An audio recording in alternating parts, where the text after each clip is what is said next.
Yusek, dahil nga po dun sa Tacloban shooting incident at sa iba pang school-related violence na kinasasangkutan ng mga menor de edad, nabuhay yung debate sa kung dapat bang ibaba yung age of criminal liability.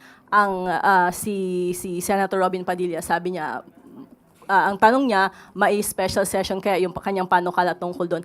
Ang Malacanang po ba nakikita yung pangangailangan na amyendahan ang Juvenile Justice and Welfare Act? Depende po yan kasi kung ano po makikita na version ng Pangulo at kung ito naman ay magiging mas makakabuti sa ating mga kabataan at sa pagpapatupad ng ating batas ay sasang-ayunan naman po ng Pangulo yan. Doon po sa mga tumututol, ang mga nagsasabi na hindi kailangan.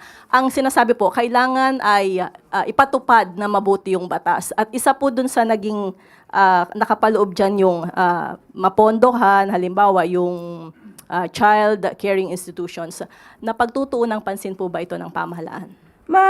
Ganito yan eh.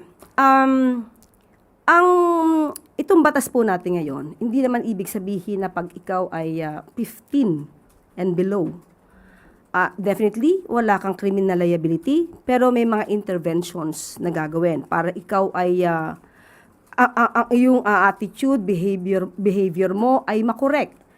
Ang tingin natin na medyo may pagkukulang dito dahil pag inisip natin na 15 and below, hindi na kinakasuhan. Pinapakawalan na lang. Nawawala yung pagpapa-implement, pag-i-enforce nung sinasabing intervention. So isa yan sa nakikita natin na kakulangan